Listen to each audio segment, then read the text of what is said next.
మనలో మన తెలుగు స్టేట్స్లో మనకంతా మేనర్కప్ పెళ్ళిళ్ళు ఉంటాయి కదా, అత్తయ్య కొడుకుని మామయ్య కొడుకుల్ని లేకపోతే మేనమామని అట్లా మనం చేసుకుంటుంటాం కదా మనం. అయితే చాలామంది మేనర్కాలు అట్లా నార్త్ ఈస్ట్ అటు సైడ్ వెళ్తే, ఇంకా మన స్టేట్ దాటి ఒరిస్సా అటువైపు వెళ్తే, లేదా మహారాష్ట్ర కానీ లేకపోతే కోల్కతా, ఈ వెస్ట్ బెంగాల్, అస్సాము ఇటువైపు అంతా కూడా అసలు మేనర్కాల్లో మ్యారేజ్ చేసుకోరు. ఓన్లీ మన సౌత్లోనే మేనర్కప్ వివాహాలు ఎక్కువగా ఉంటాయి. తమిళనాడు అవ్వచ్చు, మనకవ్వచ్చు, ఇట్లాగా ఎక్కువగా ఉంటాయి.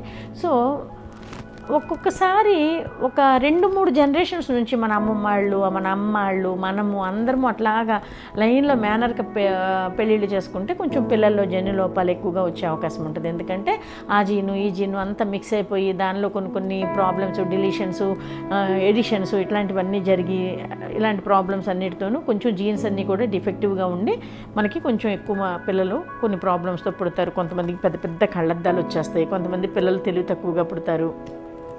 అట్లా రకరకాల ప్రాబ్లమ్స్తో పుట్టేవాళ్ళు ఉంటారు. అయితే మేనర్కప్ వివాహాలు మరి అందరికీ తేడాగా పుడతారా పిల్లలంటే అందరికీ పుట్టరు. కాకపోతే ఎక్కువ పర్సంటేజ్లో పిల్లలు తేడాగానే పుడతారు.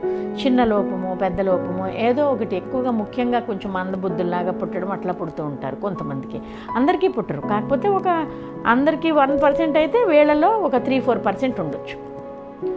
కానీ అది మంచిదా కాదా అంటే, ఒకప్పుడు పూర్వకాలంలో ఏంటంటే మనకి కుటుంబాల్లో ఆడపిల్లలు ఉంటే కనుక మన పిల్లని అక్కడే ఇస్తే మన కుటుంబాల్లోనే అన్నయ్య కొడుకే కదా, అన్నయ్య కొడుకు బాగా చూసుకుంటాడు. ఎక్కడెక్కడో ఇస్తే అసలు ఎక్కడో మన పిల్లల్ని బాగా చూసుకుంటారో లేదో తెలియదు, వాళ్ళకి ఏ చెడు అలవాట్లు ఉన్నాయో లేదో తెలియదు. అందుకని ఒక ఊరిలోనే, లేదు మన ఊరు పక్క ఊరు అనమాట, అట్లానే ఉండే సంబంధాలు కలుపుకోవడం. అలాగే అంటే వాకబుల్ డిస్టెన్స్లో, ఇదివరకు మరి మనకి ఈ ట్రైన్స్ను ఫ్లైట్స్ ఇవేం లేవు కాబట్టి మనకేమవుతుందంటే 2 ఊర్లు ఒకే మండలంలో, లేదు 4 ఊర్లు తేడాతో అలాగే ఇచ్చుకునేవారు ఆడపిల్లని. అలాగే మేనర్కంలో కూడా మంచివాళ్ళు మంచిగా ఉంటే ఆస్తులు అడ్డి బయటికి పోవు, చక్కగా పిల్లలిద్దరూ కూడా బాగుంటారు, మన కళ్ళ ముందే అంతా తిరుగుతూ ఉంటారు, వాళ్ళ ఇంట్లోనే తిరుగుతున్నట్టు ఉంటుంది, మన ఇంట్లో తిరుగుతున్నట్లు ఉంటుంది, అట్లా చేసుకునేవాళ్ళు. అప్పుడు వేరే ఆప్షన్స్ ఉండే. అయితే తర్వాత ఇప్పుడు స్లోగా మేనర్కాల్లో పెళ్ళిళ్ళు ఎందుకులే అనుకుని ఎడ్యుకేట్ అయిన కొద్దీ కూడా పేరెంట్స్ పిల్లలు కూడా దానికి అంత తొందరగా ఒప్పుకోవట్లేదు, వాళ్ళకి బాగా ఇష్టమైతే తప్పించి. అయితే సజెస్ట్ చేస్తారా అని నన్ను అడిగితే మేనర్కంలో పెళ్ళిళ్ళు అంటే ఒక్క జనరేషన్ అయితే పర్వాలేదు, 3-4 జనరేషన్స్ ఉంటే మాత్రం అస్సలు సజెస్ట్ చేయడానికి ఇష్టపడను. సో మీరు ఒక్క జనరేషన్ మేనమామ పిల్లలు చేసుకుంటే పర్వాలేదు. అలాగే 2 జనరేషన్స్, 3 జనరేషన్స్, 4 జనరేషన్స్ ఉంటే అది అంత మంచిది కాదు.